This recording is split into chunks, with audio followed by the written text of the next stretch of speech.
Welcome to Human Potential at Work, the show where we explore social impact, inclusion, and empowerment of everyone, including persons with disabilities. Your host is Debra Ruh, CEO of Ruh Global Impact and co-founder and chairwoman of Billion Strong, an identity and empowerment organization designed to bring billions of voices of persons with disabilities together. To join the global community and to donate to the cause, visit billion-strong.org. That's billion-strong.org. And now, on to the episode. Hello, everyone. My name is Debra Ruh, and I'm the CEO and founder of Ruh Global Impact. And we work with global corporations all over the world to meaningfully include people with disabilities, to make sure we're focused on getting rid of those built barriers and looking at tech for all. Also, very proud to be the executive chair of Billion Strong, the first global identity organization where we bring together the 1.2 to 1.7 billion people with disabilities with pride. And a lot of you that listen to this regularly know I'm really finding interesting leaders in the marketplace. And I've interviewed this leader before, Andy Garrett. He's with GSK. And I just love what he's doing. I love the passion and how he wants to really be part of the community. I just love what he's doing. And so I wanted Andy to come on and tell us a little bit about who he is and also GSK. Who is GSK and why does GSK care about inclusion? But let me give a quick visual description. I am a mature woman that has gray and purple hair. And today I'm wearing some brownish glasses and a little gold eye glass chain because I never can remember where my glasses are. Yes, I'm that age. And I have on a yellowish top today. But Andy, thank you for coming on the program today. I know you've been on before with Kate of My Purple Space, and we definitely want to talk a little bit about Kate, what they're doing. But I really wanted to learn more about Andy and who you were and why you stepped in to help us so much because we are grateful. Certainly. Firstly, thank you, Debra, for inviting me on to talk today.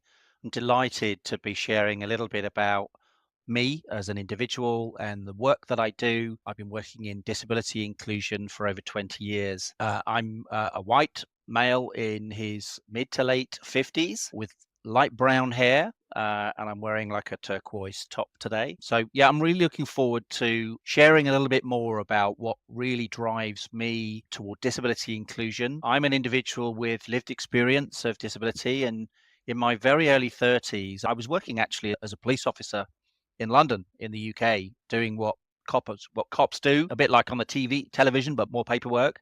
And I realized I couldn't see what I should be able to see in terms of reading number plates and street signs and recognizing faces. There was a problem.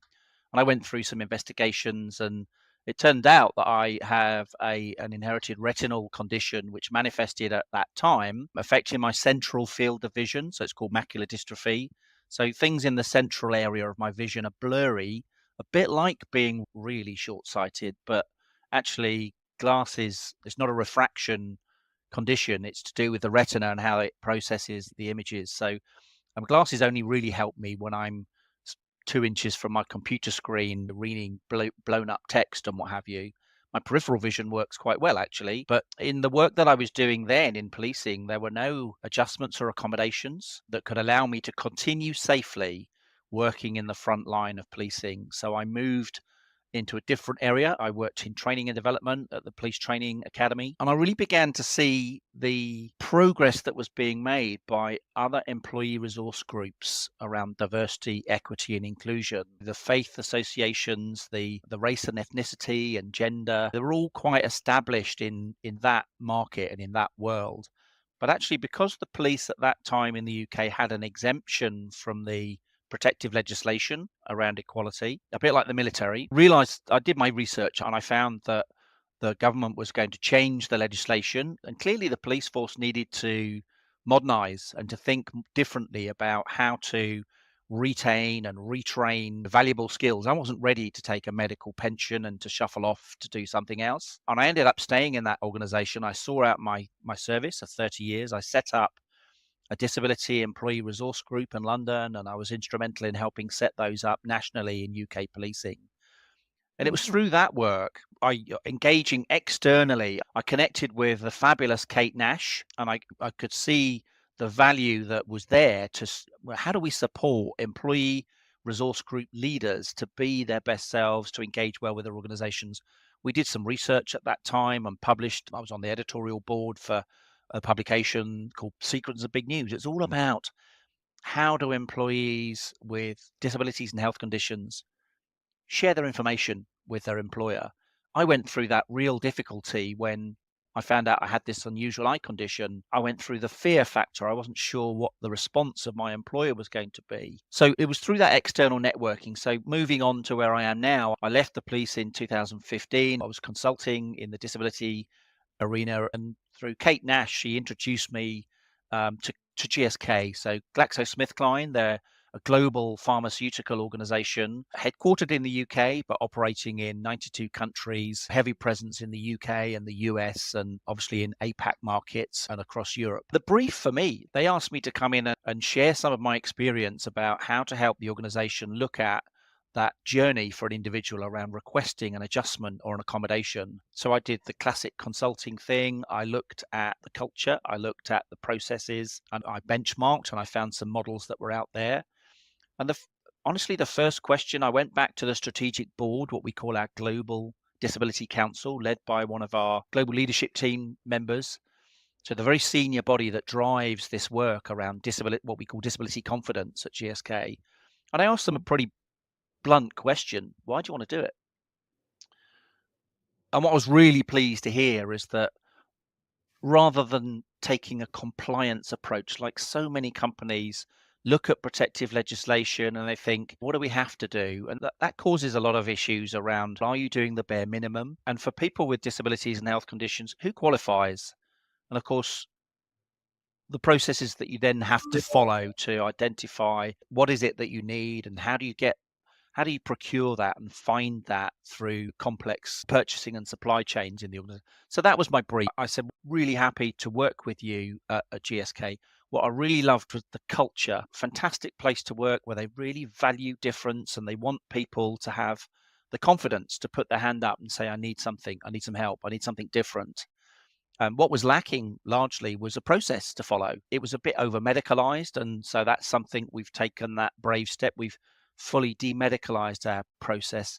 It's actually quite expensive. Why do you want to sit someone in front of a doctor to agree that you need a particular bit of assistive software or a specialist ergonomic solution or whatever the solution is that you need, over medicalized? And actually that's an expensive process and it gets in the way. So that is my job now. I'm the workplace adjustments and accessibility director at GSK. It's a full-time role. So my day job is disability inclusion. I wear some other hats too with my experience of leading employee resource groups. I've stepped up and I now co-lead our global employee resource group, our Disability Confidence Network, with the fantastic Tracy Mitchelson, who founded the DCNERG at GSK, and we work together so well. We both are in full-time jobs that are focusing on disability inclusion. We sit on our Global Disability Council, so we sit up there with the senior leaders. We help to set the strategy. We help to do the evidence gathering to look at our benchmarking in terms of what progress we're making. We've got a seat at the table. And we're in a very friendly way, a critical friend to the business, agitating for change and ensuring that GSK, which is a global, essentially pharmaceutical and healthcare company, the goal for us is at GSK, we want to do the right thing. And my process around workplace adjustments and accommodations is around just that, making it easier, giving people the confidence at GSK, be they a new hire, a candidate coming into employment, or an established employee that develops a new health condition or disability, that they'll have the confidence to raise a request. It's confidential. It comes through my service line. They don't have to ask their manager's permission. We took that brave step that if you need spend and budget for the thing that you need, notwithstanding that some adjustments and accommodations are actually quite cost neutral if it's just a bit of flexibility around the way that you work. But yeah, sometimes you do need budget to buy that bit of software or ergonomic solution or whatever it is that you need. We fund that centrally. We do the approval centrally. You don't have to go through your managers. And fundamentally, you don't have to qualify under some definition as having a disability.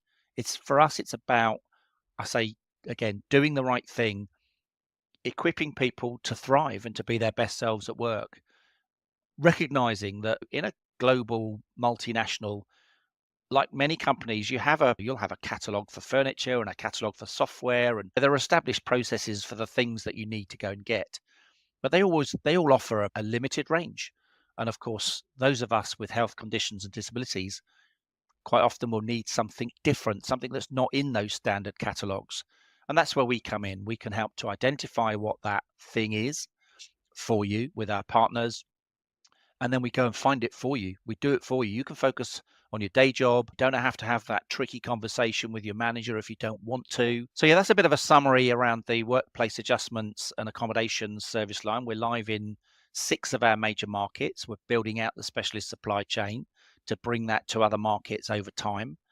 But the Which is interesting. go on. Yeah. It's interesting, Andy, that you just mentioned that you're starting it in 6 markets, because often when we're talking about this, the brands are so scared. And of course, there's reasons why they're scared, but they're so scared they don't know what to do. And actually, what you should do is what you do every other time you do something in business: is you start the plan, you work the plan, you make Yep, progress on your plan, you keep updating your plan. We don't expect you to be accessible day one, that's right. but We yes, so started the process, and we established proof of concept and an end-to-end process, a proper service line, so you can see where it's the beginning, the middle, and the end, and you can look at your service level agreements at different stages, working with different stakeholders. It's a complex thing sometimes, it is. work working with an individual to find out what the right solution for their circumstances are, and then going and procuring that specialist solution for them. Right. Again, we want to make it easier and do that for them. I agree. And also, we want people to be, quite frankly, we need people to be as productive as possible. Okay. I'm a And business that owner. and, that, I have and an that's a, employee. I'm really pleased you used that word, because again, when we were talking at the Global Council, when I was proposing this very different model, yeah, quite a brave model. No one else had done it like that before, to my knowledge. Um, Not a compliance driven model. It was, for us, it was very much around productivity. How do we Right. equip people to be successful in the roles they do for us? How do we equip them to thrive and ultimately to bring their authentic selves to work? And if they need something different, then that's okay. That's actually quite routine. And fundamentally, actually, it's less about disability. Of course, that's a key driver. It's about, what do you need to be successful? So you don't need to check a box to qualify. We focus on, what do you need, and let's get it for you. And we're actually less concerned, in fact, not concerned at all. Why do you need it? We don't want people to feel they have to justify that they need X or Y. Let's find out what Right. they need, and we get it for them. Andy, I know that. Also, you mentioned you're in 92 countries, GSK, Yeah. but you certainly have a huge presence in the UK and a Mm. huge presence in the United States. We all know the GSK over here.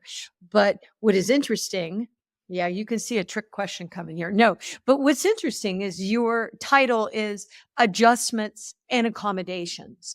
A Yeah. lot of people don't realize that adjustments are terms that we're using in the UK and Yeah. sometimes the EU. We use accommodations. We're really talking about the same things here. But Indeed. one thing that was interesting, somebody that you both and I work with, a Microlink. I remember I was talking to Microlink, and they're one of your many vendors, and they In had fact, come they're to our main service partner for our service line around adjustments accommodations.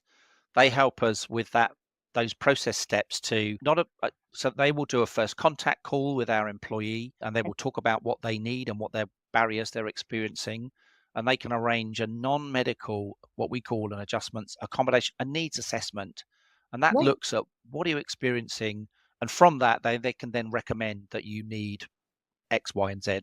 Sorry, Z. right, right. I know. I love when y'all say. Sorry, I do love when y'all say Z though. I think it's so cute. Look at me saying Trying to Z like you guys do. cross the pond with the language there. Z Yeah, and and Z. then I realized we are the ones that did it wrong, but that's So they're okay. a great But people to work with, Microlink, and their third-party supply chain. But thinking of, the 6 markets we're in currently are reaching just over 50% of our global headcount. okay, good. UK and Ireland, the US and Canada, Belgium and Poland, and we've got some more European expansion next year. And I've got a pilot running in India. I'm really keen to push this service line out into APAC markets as well. One thing that I thought was very interesting, and I want you to talk about this too, because the way that we do things, surprisingly, okay, the way countries do things, they do things differently. So once again, the big presence in the UK, they've got it nailed down. They have a wonderful vendor that is a global vendor, Microlink. And I remember when you were talking to Microlink, and we work with them too, partner with them. They'd come to us about the States. Oh, you're going to do it in the States. And I'm like, okay. But there's one big difference that they got to remember. And he said, what do you mean? And I said, in the States, we don't identify. And you That's can't right. ask. And so good luck guessing with it. And I said, so unfortunately, what you did in the UK, which is amazing, sadly, you can't really do the same thing in the US because we don't identify. And the reason why I bring that up is because I say that to any other corporate that is out here trying to figure this out because, oh, they nailed it in the UK. Whoa, they got great process. They got good strategy. They can check what they're doing. And then they go into the market they're also in, the US. And I just want to say that's one thing that makes it so difficult. And I want certainly, Andy, you to talk about it, but that's also why it is good to have partners like the microlinks and stuff that can back up the big brands. But Mm. you also, with those, have to really do your homework because, yeah, not everybody understands the complexity of these Well, nuances. Over to you. so when we pushed into the US and North America markets, we recognized that self-identification on that disability area is actually not, it's actually quite difficult. That comes back to that Secrets and Big News work we did, 10 years ago with Kate. It's difficult for people to have the confidence to self-identify their disability information. That's on an HR process. And Mhm. actually what we've done is decoupled. It's our adjustments accommodations process is not related in any way to self-identification. If people want to self-identify and share their information with the employer, and there's a process for that, that's fine. I was confident enough to share my disability information with GSK, and if individuals want to do that's fine. Remembering that the company can only use that data just for monitoring purposes. How many people do we employ with various different protected characteristics? So we decoupled that and said if people are going to have the confidence to put their hand up to ask for an adjustment or accommodation, it's not related to Right. them self-declaring or self-identifying on the HR system, because what we recognize is that people often need an adjustment or accommodation long before the word disability comes into their mind. They might have, as we've deliberately set our process around anyone with an injury, a health condition, or a disability. You might have a diagnosis of cancer, Parkinson's, multiple Mhm. sclerosis, diabetes, epilepsy.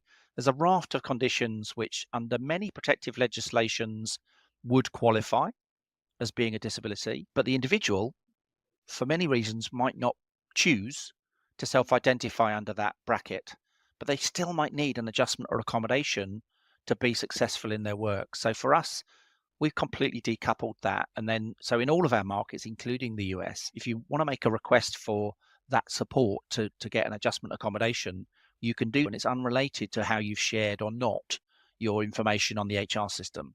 And that helps, I think, for us, giving Right. people more confidence that if they go into one process, that automatically they're entirely separate. Yeah, and another thing that I want to just discuss a little bit is how complicated this is, what you're doing.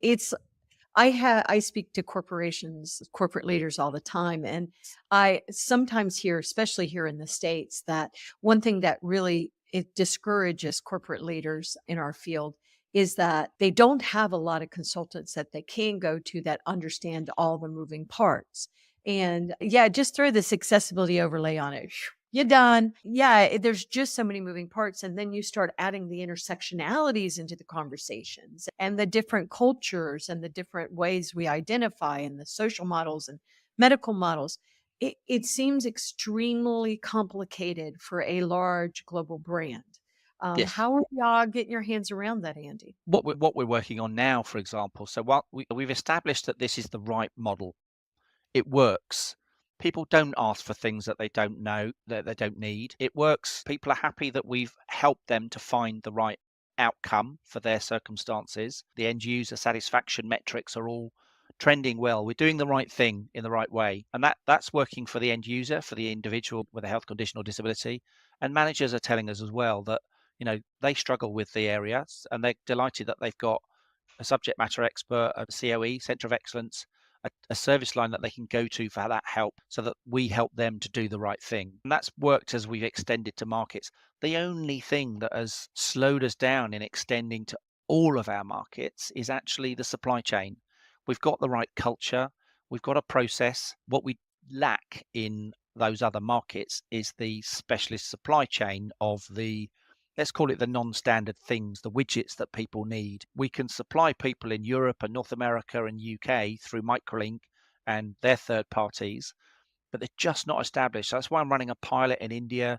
I was at a roundtable event with a global banking organization, HSBC, day before yesterday, and I want to partner with other large corporate organizations to bring this kind of service line, which is similar to our model, to somewhere like India. We're going to start with that, and if we can establish the right supply chain that supports the India market, that will be a platform for us to extend into other APAC markets, the Philippines and Malaysia and Middle East markets as well. But that's actually about finding we can take you through a process to identify that you need product A, B, and C for your circumstances. What we lack is the supply chain in those markets to go and procure it, buy it, deliver and install it. It's not a question of just putting something in a box and shipping it. For us, one of the important aspects of what we offer is the last mile. So we don't just order something from a website and ship it to your workplace or to your home, because we really are very good at supporting people in their home setting as well as on site. For us, it's important that we deliver and install and provide the training as well, because we don't want people to be buying ergonomic solutions and having to screw them together. They should be set up for you in working conditions. So we're heavily investing and networking with other companies to build the supply chain, so that when we do roll it out to other markets, it's sustainable, and it works as it does for our current markets. And I think it's really important for large brands to partner together. So I like hearing that GSK is partnering with HSBC, because I think, and I know you're all there's a lot of efforts being made with the Valuable 500, but just as a citizen of the world, I like to hear when brands are coming together to support each other, to support our community. So I appreciate organizations. Well, ultimately, this isn't a compete space. We No, all want to do the right things. Yes, we might be competing for talent.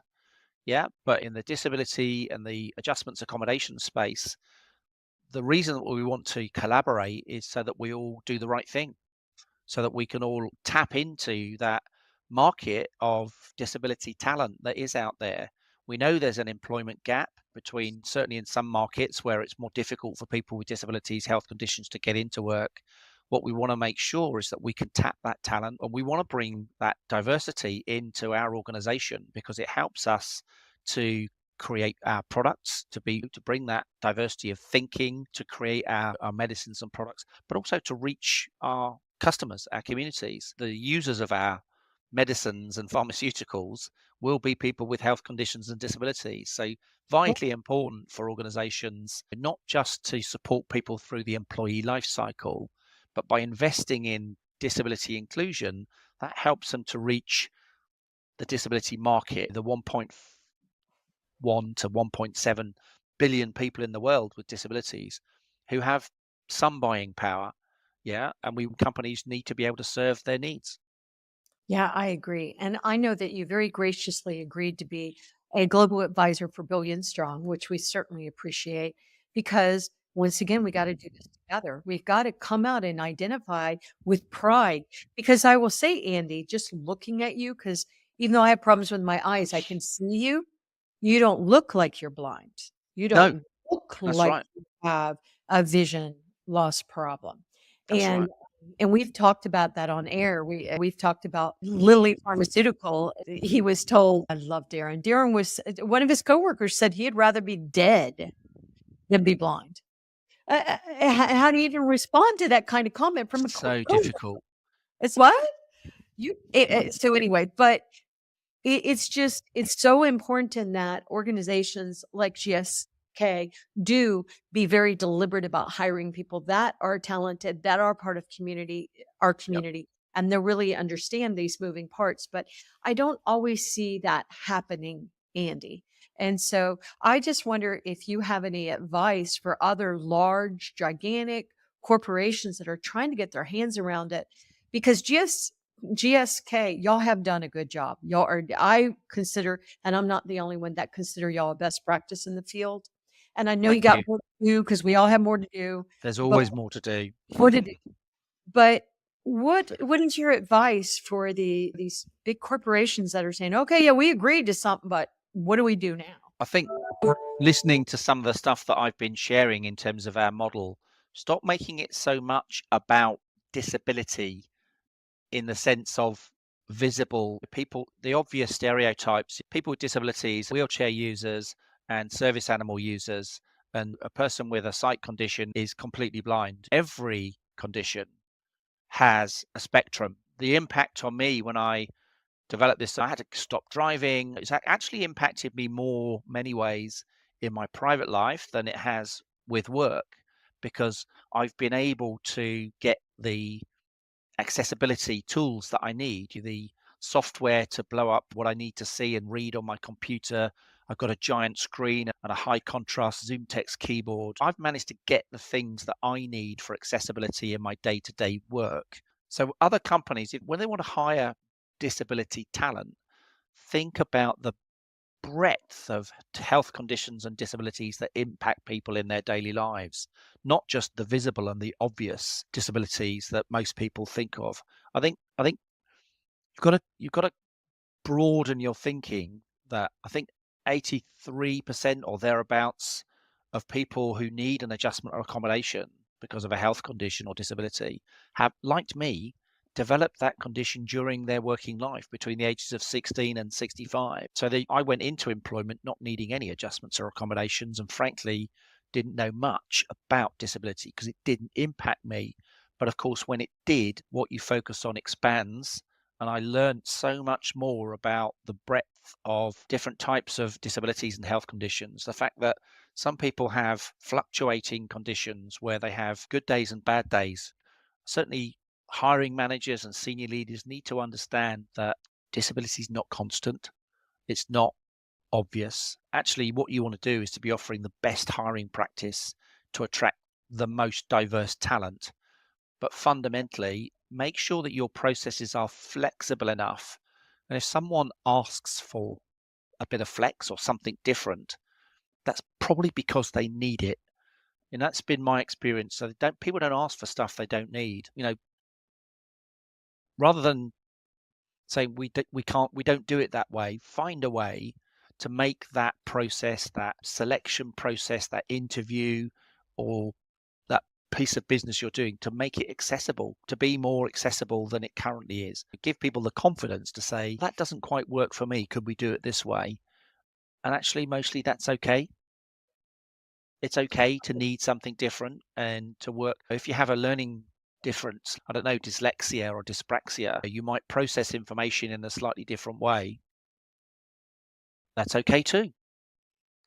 So it's weird. It almost sounds you just are focusing on people like they're human beings that have sometimes are more stressed than other times. Yeah. Sometimes we see better. And it's amazing what stress does to us as well. Oh, Just walk with us. entirely. And that's where the mental health conditions, they Yeah, are health conditions like anything else. And I know a lot of companies are beginning to recognize and understand more that, particularly with the pandemic experience, the that's right. mental health impacts most of us at some point in our lives. Yeah. It is a health condition. And like any health condition, it can be quite disabling. Yes. And And you may need definitely some support to get through that difficult time. and it can definitely impact your productivity. I know with Indeed. the walk I just took with the loss of my husband, I'm just getting to the point where I'm starting to be productive again, and sometimes I'm not. So it's, I think that it's just so important the way GSK is looking at this, because you're actually just treating people like they're people, and that people live their lives as they work for GSK, and sometimes their lives change. Yeah. My life has changed dramatically. My daughters, my sons. It's just part of life. And That's the one, thing. Disability is actually normal, it's not something normal, it's special totally or normal. difficult or awkward. And it can make People life in the difficult. There's no right, question. For some individuals, it will make their lives and their working life difficult. So that's a right, normal part of the human experience. And right. companies need to flex to support people through those difficult times. And you know what? That should we need to quote him on that because that is brilliant. It is just true. We need to flex. And so when we find companies like GSK that are smart enough to hire leaders like Andy, we need to support those groups. And we need to be asking ourselves if we have are we getting behind the brands that are getting behind us? And that's why I wanted Andy to come on today. So I appreciate what he's doing. I want to continue to support him and his team. And we all need to get behind him. But Andy, I know that I said I'd keep you on 30 minutes and I went over as usual, but That's will you fine. tell, I love these conversations. Would you tell the audience how they can connect with you if they want to learn more? And of course, if they want to learn more about GSK too, I'm sure that can go right to Well, the website. absolutely. By all means, go and have a look at gsk.com for information about us as a company, as a global pharmaceutical specialist organization. Yes, of course, I'm on LinkedIn, but in terms of some of the model that I've shared with you around how we approach workplace adjustments, accommodations, we've shared that. So we're members of the ILO, Global Business Disability Network. So our governance model for disability confidence, it's not just what we do around adjustments and accommodations. We have an accessibility premises work stream to make our GSK sites more accessible and inclusive. We have a digital accessibility work stream. We have a HR inclusion, disability inclusion work stream. So the governance body that we drive that change throughout what we call our Global Disability Council. We've shared that model with the ILO, so it's on their website. The workplace adjustments model that we've got in the UK, I'm very proud to say at the end of last year in the UK, we won an industry award for having the best, fantastic Mhm. workplace adjustments model. We've shared that with the UK Business Disability Forum. It's on their website as well. So there's information out there about what we're doing. We hope we can continue to help lead the change to try and drive the business community to normalize doing the right thing about supporting people with health conditions and disabilities. Oh, well said. And it sounds like if you're another big corporation that GSK, they like to collaborate, reach out. And also, if you're a person looking for a job, it sounds like GSK is a really good place to go and work. Definitely a workforce of distinction. So, That's something that I do. So I've been training our recruiters in oh, our major markets. I talk to all of our recruiters so that they understand what is available at GSK so that when they're reaching out to their candidate pool, they can say it's okay to need something different. GSK wants to bring in diverse talent.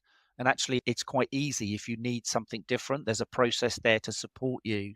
So that encourages them to reach out to a wider pool and encourages more people to apply to the amazing roles that we have at GSK. And of course, we can make adjustments through that recruitment selection process to give people the best chance of succeeding and coming and working for us.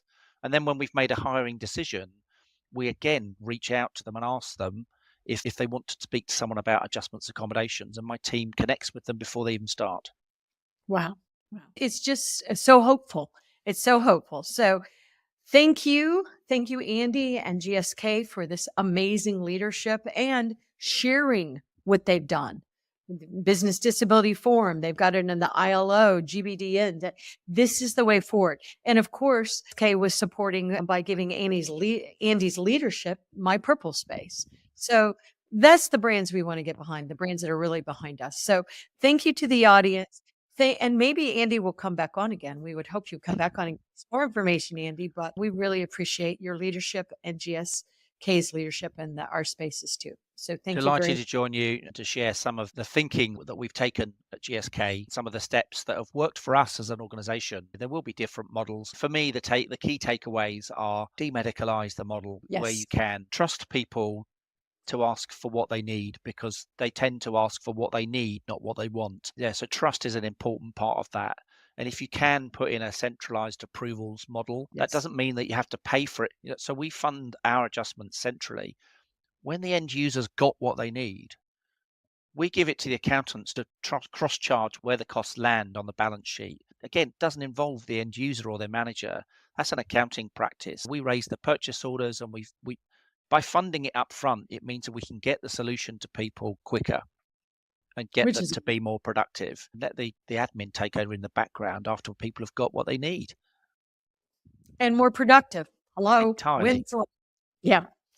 All right. Well, obviously, I could keep Andy on all day, so I'm going to let him go. But Thank you, everyone. really appreciate you, Andy. And thanks to the audience.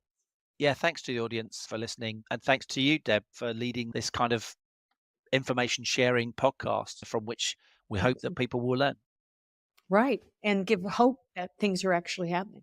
So. Yeah. Bless you. Thanks ever so much. Bye-bye. You've been listening to Human Potential at Work. To learn more about Ruh Global Impact, visit ruhglobal.com.